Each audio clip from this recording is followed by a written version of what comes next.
Dobrý den, já se jmenuji Jiří Bréda a řeším strategické vzdělávání ve firmách. Tento podcast točím pro vás jako inspiraci a vy si zde můžete poslechnout odborníka, praktika, který zvládl velkou změnu. Tak si to užijte. A jedním z takových odborníků je i Klára Šimánková. Klára je terapeutka, koučka a lektorka, která pomáhá lidem zvládat náročné situace nejen v komunikaci. Má dlouholeté zkušenosti s řízením týmů, mentoringem i osobním rozvojem a propojuje koučování, mediaci a psychoterapii. Klára pracovala s manažery, učiteli i týmy, kde řešila konflikty, nastavovala efektivní spolupráci a pomáhala s náročnými rozhovory. Dnes se s námi podělí o to, jak si udržet chladnou hlavu, když jde v komunikaci do tuhého a jak konflikty proměnit v příležitost k růstu. Já tě tady vítám. Ahoj, Kláry. Ahoj. Ahoj. My se známe nějakou dobu, pracujeme spolu ve školách, při práci s vedením, při komunikaci a spolupráci týmů. Ty jsi přišla s velmi zajímavým tématem a to je vím, jak pracovat s konflikty. Tak jsme tady správně? Jsme tady správně. Já ještě teda, než se dostaneme zase k tomu tématu a půjdeme do těch konkrétních věcí, tak mě zajímá, za prvý, jak jsi se k tomu dostala? Jo? Jakým způsobem, co tě vlastně jako přivedlo k tomu, že řešíš, nebo že jsi odborník na konflikty, na to, že dokážeš s nima pracovat? Jak jsi s tomu dostala?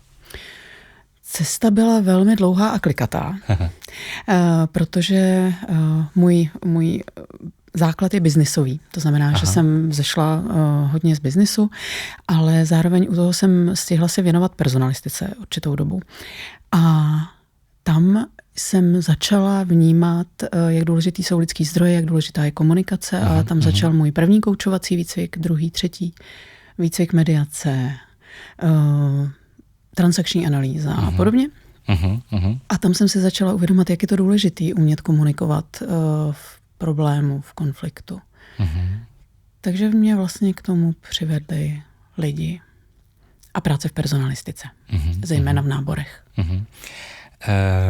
Možná taková otázka jako banální, ale nebo takhle, ještě se zeptám. Ty teda víš, jak pracovat s konfliktem, že ho dokážeš s tím týmem nebo s někým vyřešit. Víš, jak na to? Ano. To je super, tady to jako to sebevědomí toho, že to tak je. A teď ta banální otázka. Proč jsou vlastně pro nás ty konflikty tak nepříjemný? Co zatím je? Jsou zatím emoce, které prožíváme a emoce jsou automatizmy, jsou to vlastně naši pomocníci, protože my je často tak nevnímáme. Říkáme si, v konfliktech zažíváme emoce zejména nega. Jo? To znamená, jede tam strach, jede tam vztek, jede tam překvapení, jede tam odpor. Jo? A to jsou emoce, které úplně nemusíme. A my vlastně, když si uvědomíme, jak nám můžou pomáhat, tak můžeme je zpracovávat možná jednodušeji v těch konfliktech a nemusíme jít do plných. Když si uvědomíme, že vztek nám pomáhá hlídat hranice, když si uvědomíme, že strach nám vyplavuje adrenaliny a říká nám, že můžeme s tou situací něco dělat, můžeme se zachránit život, když by šlo extrémně do tuhýho. A překvapení nám rozšiřuje naši mysl, učí nás reagovat nově na situace. A ještě jsem neřekla smutek, protože někdy můžeme prožívat i smutek v těch konfliktech, zklamání. A smutek nám zase dává možnost přemýšlet. Zahalí nás do nečinnosti a umožní nám přemýšlet. No a odpor, to je výborná emoce, ta nám slouží k tomu, aby nás chránila od toho, aby jsme nepozřeli něco hodně zkaženého. A to jak fyzicky, tak i mentálně. Ale tohle je úplně skvělý, to je vlastně úplně jiný pohled, že jo. Pro nás jsou tady ty emoce nepříjemný, nebo vlastně to taky, a oni nás mají teda chránit, pro mě to je úplně nový teďkon, to, co ty říkáš. A to je, a jak vlastně na to reagujeme, teda když teda přijde nějaký ten konflikt, tak my reagujeme něčím odporem, nebo nějakou aktivitou, něčím, jakým bojem, jak ještě reagujeme?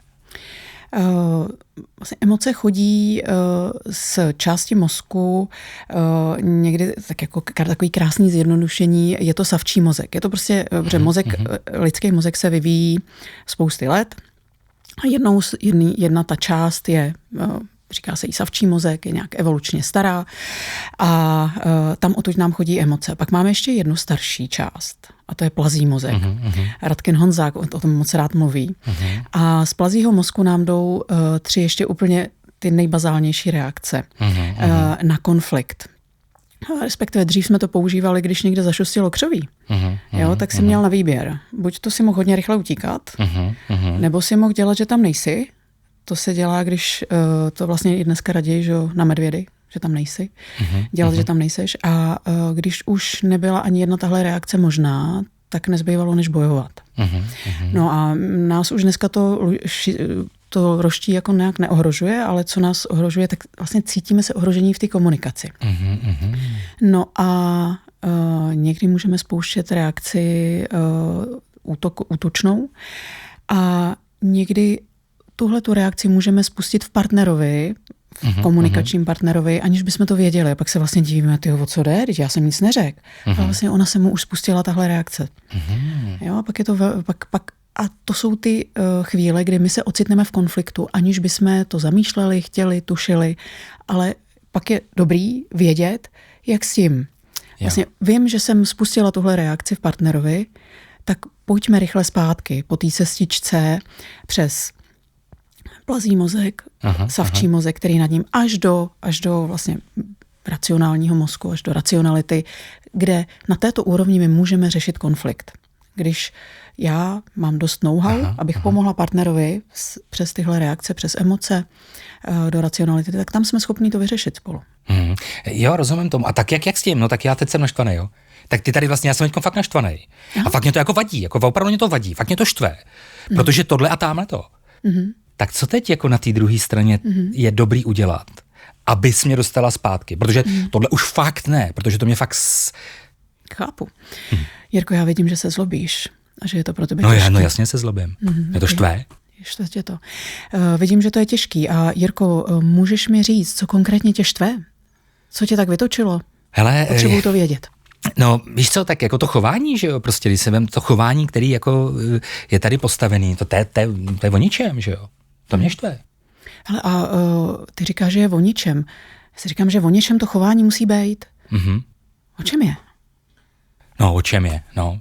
Protože, hele, on se ke mně chová takhle a takhle, jo, ale prostě nevím, jo, prostě já se cítím blbě, fakt se cítím blbě, cítím se, že mě ponižuje, blablabla.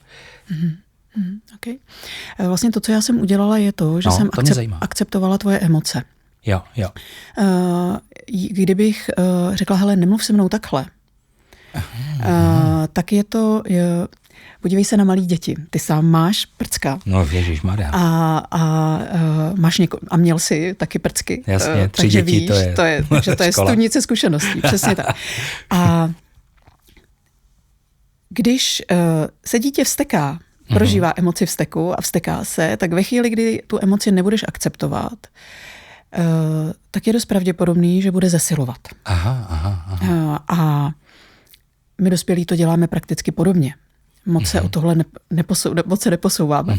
A takže ve chvíli, kdy já akceptuju tvoji emoci a akceptuju s ní, že se prostě zlobíš, vztekáš, seš naštvaný, ty nebudeš mít pravděpodobně tendenci zesilovat tu reakci. A to si udělala tím, že jsi řekla, že jsi popsala? Že ano, vidím, že jsem naštvaný, jo? Ano, přesně že jsi to tak. popsala. Kdybychom to chtěli vzít odborně, je to jedna z technik aktivního naslouchání a jmenuje se to zrcadlení.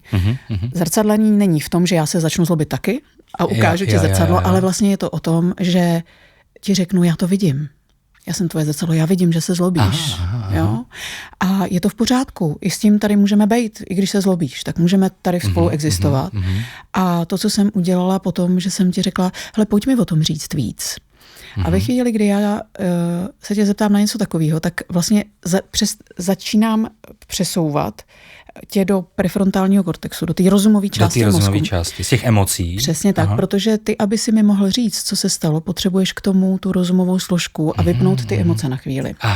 Aby si mi mohl popsat, a to už je racionální operace, co se to vlastně děje. O co tady jde? A vlastně takhle postupně, jak tě vlastně jako vedu k tomu, aby si mi vyskladňoval, co se v tobě odehrává a popisoval mi, co se děje, tak ti pomáhám do racionality. A tam už to spolu můžeme řešit. Takže vlastně z těch emocí, které jako nejsme schopni úplně ovládnout, vlastně přemýšlíme, dá se říct, nebo respektive přemýšlíme v těch emocích, tak ty se mě snažíš pomocí té otázky třeba, anebo tím pochopením, dostat do toho, že o tom začnu přemýšlet i já a tedy začínám sklidňovat emoce přesně. A začínám tu situaci spolu řešit. Nebo, ano, přesně tak, spolu. Určitě to není vlastně moje, ale ty díky tomu, že nějak spolu takhle budeme pracovat, tak za chvilku budeš určitě v jiném rozpoložení než na začátku. No je teda zajímavé, že to na mě, já jsem to tady hrál, že jo, tak jsem to tady neuměle hrál, ale i tak to na mě jako působilo, že jo, protože že jsi mě vlastně jako nutila k tomu začít o tom přemýšlet, už jenom teda přemýšlet o tom, co mám vlastně říct v tomhle případě umělým, ale jo, zajímavý. Já se tě zeptám, do těch konfliktů se vlastně nechceme úplně dostávat, že jo? Nebo si to myslíme, někdo třeba chce. Jak se někdy dostaneme do toho konfliktu, aniž bychom vlastně chtěli? Jak se to stane tak najednou, že tam jsme? Tak je to zmiňovaný, co už jsem tady říkala, naše přirozené reakce, biologické reakce, a to je plazí mozek, pak ten savčí a naprosto přirozená věc. Prostě jsme v konfliktu, žijeme ve společenství, jsme v konfliktu. A pak je taky fakt, že reagujeme a naskakujeme někdy na svoje postoje a na svoje pozice. Jo, je to my jsme zvyklí jednat spolu v pozicích, takový poziční jednání, abych uvedla příklad. Tak nekoukej se na mě takhle. Třeba. Jo, a co si myslíš, že o co jde takovému člověku? My vlastně reagujeme na tu větu, ale nereagujeme na to, co je pod tím. Jasný, ona je to docela složitá myšlenková operace. No si říkám, co je pod tím. Co je pod tím, sakra, co ten člověk po mně chce. No. Jak říká, nekoukej se na mě takhle. Když si to tak jenom jako zkusíš, co tak jako může chtít? Nekoukej se na mě takhle. Nevím, řekni mi. Já si tak říkám, samozřejmě můžeme pod tím hledat různé věci, ale já si tak říkám, jestli on nechce trošku respekt po mně. Jo, že se na něj koukám nějak tak, že se mu to nelíbí, že mu to nevyhovuje. A moc by rád, abych já se na něj koukala jinak. Jo. No a já to můžu jenom vyzkoušet. Můžu mít nějaký empatický odhad, se tomu říká, řeknu, tak ty, o co tady jde, tak jo, tak on potřebuje, abych koukala jinak. Možná to by mu pomohlo, potřebuje respekt ode mě. No tak OK, tak to můžu zkusit, ne? Ve chvíli, kdy to vyzkouším, tak se máme šanci dostat dál. Ale ve chvíli, kdy řeknu, co já bych takhle na tebe nekoukala, jako proč, já si můžu koukat, jak chci. Tak znovu akceleruju. Přesně tak, roztáčíme. No ale co, když to chci roztočit, že jo? Protože jako já prostě jako chci, tam něco je, já ti to chci jako nandat, že jo? Jasný, určitě. Chtěla jsem se k tomu ještě dostat, ale řeknu to teď, protože se mě ptáš, samozřejmě. Je to o tom, že pokud je to vědomí, je rozdíl mezi tím, když řeším konflikty na vědomě a nebo nevědomě. Ve chvíli, kdy je to moje vědomá strategie, já to teď potřebuji roztočit, aby jsme se někam dostali, potřebuji vyeskalovat cosi, protože i krize může být růstová. V tom zatím si stojím. Potřebuju to vyeskalovat a zvládnout, mám v tom jasný záměr a plán. Tak pak je to v pořádku, můžeš do toho jít. Máš nějaký plán, máš strategii. OK, ale ve chvíli, kdy vlastně naskakuju na to nevědomně a jenom reaguju situačně, prostě jednu větu nechám za druhou, nechám se tím strhnout do těch emocí, tak pak to pravděpodobně nedopadne dobře. Nebo nedopadne to tak, jak chci. Tak. A akceleruju tu zášť, nebo nějaký... A roztáčíme se na obou stranách, vlastně útočíme na sebe. Jeden útok přes druhej. Jedem. Stálý ohrožení, stálý strach, jsem v boji. Pozor, zvu vás na oběd. Pokud hledáte strategického partnera pro vzdělávání, které směřuje k udržitelnému rozvoji vašich manažerů a týmu a má vám zvednout zisky, tak mi napište na jiry.breda@misehero.cz. Mise Hero, aby se velké změny povedly. Kláry, prosím tě, tak konflikty jsou nedílnou součástí životu, každý se s tím setká mnohokrát v životě. Přesto, jak naučit tým nebo školu nebo organizaci, to je v podstatě jedno, protože všude se to vyskytuje, jsme lidi, jako zvládat ty konflikty asi jako systematicky, jo? Jako, jak s tím pracovat tak, aby nás to nepřekvapilo. Mm-hmm.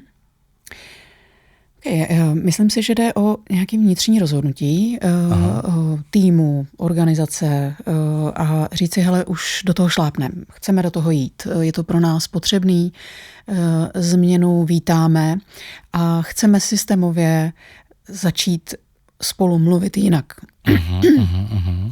Méně problémově, méně konfliktně. A jde o to říci, tak já to chci mít ve firemní kultuře, já to chci mít v našem DNA. A ve chvíli, kdy absolvuju nějaký trénink komunikace, tak pak si můžu být jistý, že to umím já a že to umí i můj kolega. To znamená, jsme profíci. A je dost pravděpodobný, že konflikty už pro nás nebudou hrozbou, protože my už víme, že je umíme. Že v nich umíme bejt. A dost často už jenom to, že tohle víme, působí jako prevence, že jich vzniká méně.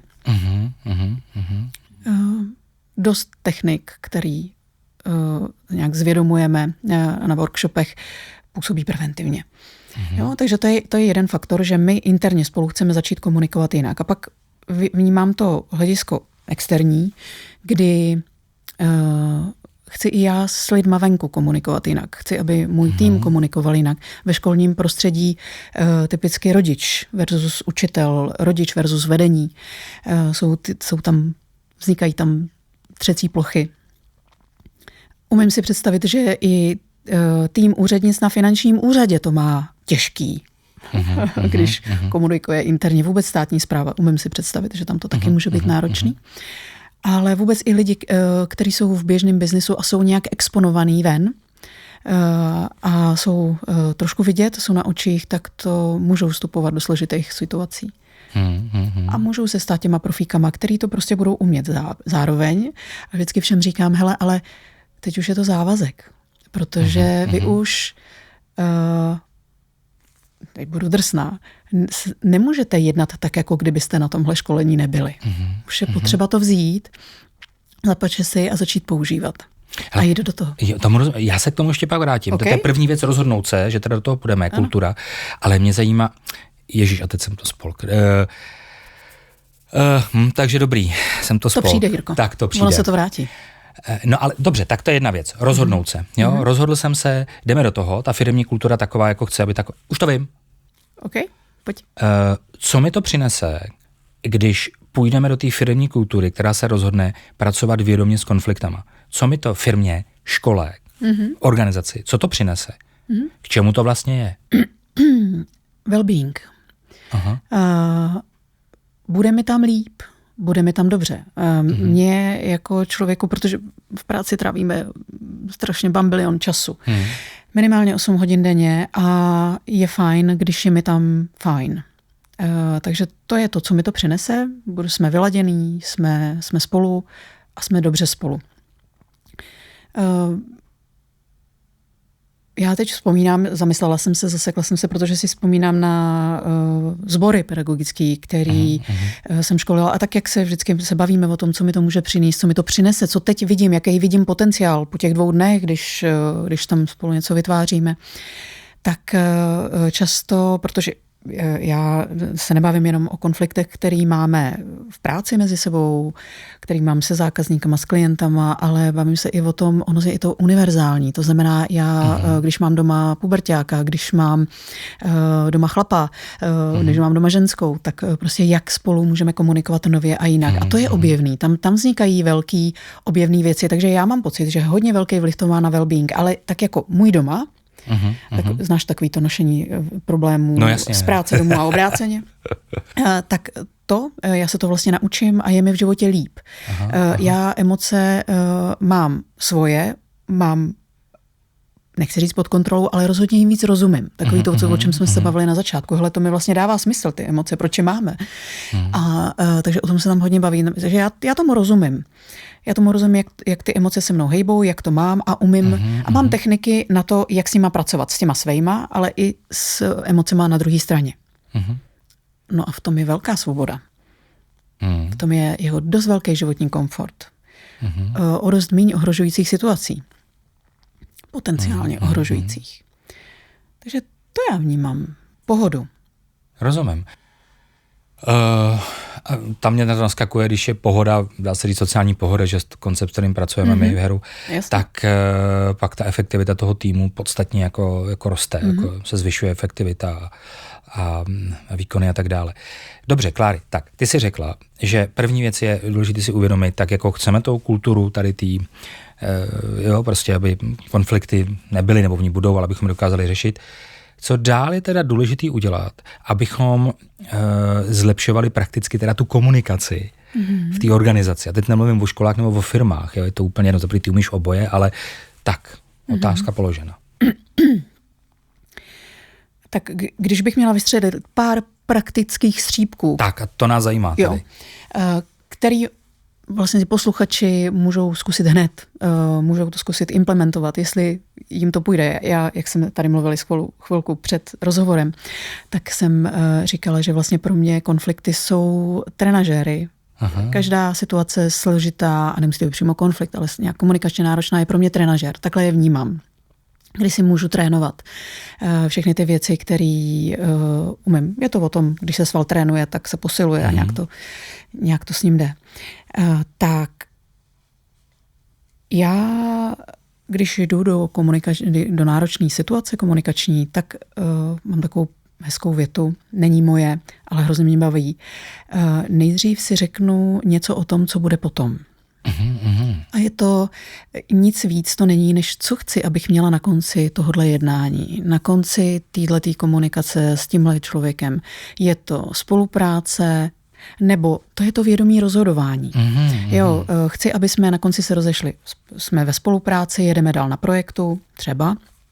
Nebo, hele, cílem je vyříkat si věci a může se stát, že to i nedopadne. To může být taky nějaký můj cíl. Prostě může to tak být. Připouštím, může se to stát, ale vlastně jde mi o to, aby slyšel moji pravdu třeba. Jo? A to jsou všechno ty vědomí rozhodnutí. Takže já si stanovím, co chci mít na konci, až to skončí. Protože ve chvíli, kdy chci mít spolupráci a pořád to nějak mám v hlavě, tak podle toho i nějak vedu to jednání. Nenechám se strhávat tak snadno emocema, které tam můžou vznikat. Je ta s myšlenkou nakonec, že jo? V podstatě přemýšlím, co chci. Přesně tak. To bylo jako velmi důležitý. Druhá věc je uvědomit si, říkám, růstové versus fixní přemýšlení. A pro mě je to, buď přemýšlím o problému, což mě fixuje v problému, anebo přemýšlím o řešení, což mě vede někam dál. Ukazuje mi to cestu. Když přemýšlím o problému, tak jsem v emocích. My nepotřebujeme pro to jednání, my potřebujeme přemýšlet o řešení. A to znamená, zase zapínáme rozumovou část mozku. Takže ve chvíli, kdy jsou určitě zajímavé informace, proč se to stalo, kdo to udělal, kde to začalo, s kým to začalo, kolik to stálo, všechno je to zajímavé a můžeme se v tom fakt babrat i docela dlouho a můžeme jet v emocích to jednání docela dlouho. A já si říkám, jestli tohle je něco, co je zajímavé, ale říkám si, že to není moc užitečný. Užitečný je to, no a co teď s tím? My už nepotřebujeme jít do té minulosti. Máme tady, jsme tady a potřebujeme jít dopředu. Takže nevracíme se dozadu. Zezadu chodí emoce, které nepotřebujeme. Takže nepřemýšlet o problému a přemýšlet o řešení. To je můj druhý tip. Myslet na tohle. A můj další tip je uvědomit si, nebo zkusit se naladit na myšlenku, že ani já, ani můj komunikační partner nejsme rozbitý. I když máme každý jiný názor. Co to znamená, že nejsme rozbitý? No, protože někdy si myslíme, že ten druhý nemá pravdu, že jedná moc bojovně, asertivně, nebo překračuje až asertivitu, je agresivní, nebo je pasivně agresivní a tak dále. A máme tendenci dávat nálepky. On je hulvát, on je něco. Jo, a tak se můžeme vlastně myšlenkově, můžu si o tom druhé myslet, že je nějak jako porouchanej. Jo. On si může o mě myslet něco podobného. A je fajn si přestat tohle myslet, zkusit jít do toho s myšlenkou, že nejsme rozbitý ani jeden z nás, byť nějak jednáme, ale ta komunikace mezi náma nemusí být OK. Nejsme rozbitý, jenom ta komunikace je rozbitá a to je to, co potřebujeme zlepšovat. To je to, na čem potřebujeme pracovat. Jo? tohle chce někdy velkou vůli. No to ježišmarja, že jo. Protože ty vlastně toho druhýho, může to tak být, že on vlastně nemáš rád, nesnášíš, říká, blbej, že jo. Jak si může tohle myslet? Jak může tohle dělat? No, to jsou ty zjednodušení. No, přesně. Pozice. No, jak si tohle může myslet? Sakra, proč on si to myslí? To je vlastně o co by nám mělo jít. Jo? Vlastně poznat, jak přemýšlí ten druhý, protože on to určitě nedělá z plezíru. Nikdo není sám o sobě hulvát. No já mám ten pocit, že jo. Mm-hmm. Jak on to dělá, proto mě fakt uškodil. Jako. Podívej se na to. Mm-hmm. Chápu. No. Tohle je velká škola. A je to o tom to trénovat. Umět komunikovat je dovednost. To znamená, to je velmi dobrá zpráva. Všichni se to můžeme naučit. Všichni to můžeme umět. No, já přemýšlím, jestli je ještě něco, co bych na takovou první dobrou mohla... Myšlenka nakonec, problém versus spíš řešení, pojďme do řešení, nemyslet si, že je ten druhý rozbitej, ale je vlastně OK, já jsem OK. Aha, velmi účinný je klást otázky. Kdo klade otázky, řídí rozhovor, což ty, Jirko, víš. Aha. A je to tak, koučování to platí. Otázky pomáhají do racionality, protože tak, jak jsme vlastně si tady sehráli to na začátku, tak to, když se tě začnu ptát, tak tě vedu k tomu, aby jsme přemýšleli. A to mě pomáhá do racionality. Pomáhá mě vymýšlet otázku, to mě pomáhá do racionality. A když já ti položím a ty mi na ní odpovídáš a vlastně ukazuje to zároveň zájem o toho druhýho. Jo, takže tak, to by asi mohlo být. Pojďme klást otázky v těch rozhovorech. Neříkejme jenom stanoviska. Zajímejme se o toho druhýho. Jo, hledajte se, a proč vy se to vlastně takhle zlobíte? Řekněte mi ten důvod. Co je to, proč je to tak těžký pro vás? A nebo hledajte se, pojďme si říct, proč je pro nás těžký se domluvit. Jedna z věcí, kterou moc ráda používám a celoživotně už ji mám možná někde pod kůží hodně, je mi řeč. Mám ráda mi řeč, pojďme spolu dělat věci. Ne, že vy musíte a já musím. Ne, tak pojďme to dělat spolu. Jo, pojďme se domluvit. Rozumím. Kláry, prosím tě, máš nějaký konkrétní příběh nebo příklad toho, kdy se ten konflikt podařilo proměnit v něco konstruktivního? Aby jsme měli naději, že to jde. Jo. Já ji taky potřebuju. Takže pro mě ty důkazy, že to funguje, jsou skvělý. A vlastně je to zároveň mi to dává smysl. Dává to smysl tomu, co dělám. Aha. A teď relativně nedávno jsem byla v jedné základní škole, kde jsme měli právě ten dvoudenní workshop, který dělám, a mezi řečí a mezi přestávkami jsme s paní zástupkyní řešili jeden složitý příběh, který na té škole je, trvá několik let. Tatínek, který má dítko s nějakou diagnózou, tak ta komunikace je složitá a zároveň je to dost exponovaný emočně celý, protože už jenom ta situace sama o sobě, že jsem rodič a mám dítko, který potřebuje péči, je to pro mě emočně náročný, složitý, chci pomáhat a chci tam být. Tak několik let trvající složitá komunikace, kdy nešlo vykomunikovat za boha, co dál. A nedařilo se, vždycky byly nějaké dílčí dohody a nedařily se. Tak my jsme zkusili během obědové pauzy s paní zástupkyní odpovědět na 2 e-maily, které byly aktuální k zodpovězení z tatínkovy strany. V duchu toho, co jsme si trénovali a co jsme dělali na tom školení. A vím, že pak vlastně s odstupem času asi 3 dnů mi přišla odpověď paní zástupkyně, takže znám i pokračování toho příběhu, kdy mi bylo řečeno, že ta odpověď byla vlastně velmi strohá od tatínka a že souhlasil s tím, že přijde do školy na jednání. To jednání proběhlo za pár dní a paní zástupkyně mi psala, já jsem byla perfektně připravená, já jsem měla myšlenkovou mapu a musím říct, že trvalo to 3 hodiny to jednání, klobouk dolů. Říkala, já jsem vyzkoušela snad všechny techniky aktivního naslouchání, mám splněný domácí úkol, všechno proběhlo. A poprvé za těch x let se stalo, že tatínek mi po jednání podal ruku a poděkoval. A vypadá to, že jsme dohodnutí na nějaké spolupráci, kterou můžeme teď vést. Takže to je pro mě, já se velmi skláním před paní zástupkyní, že tak velmi rychle dokázala aplikovat to, co jsme dělali do praxe, klobouk dolů.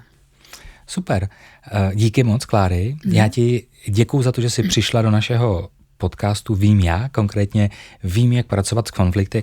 Já tě znám už nějakou dobu. Vlastně musím říct, že vnímám tě, že ty jsi vlastně velmi silná, moudrá, energická, zároveň empatická žena. Jsi jako člověk na správném místě. A děkuji ti za to, co vlastně děláš pro ty lidi kolem sebe, protože ty fakt jako víš, o čem mluvíš a ty nekecáš, ale činíš a děláš. Takže díky, že jsi zaznamenala pro lidi na druhé straně tady to svoje know-how. Díky moc. Děkuji, Jirko, za pozvání. Vážím si toho. Doufám, že tento díl byl pro vás užitečnou inspirací.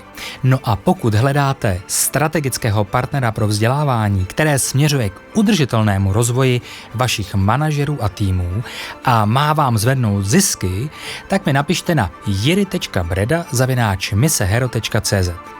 Zvu vás na oběd. Jsme tady pro vás s Mise Hero, aby se velké změny povedly.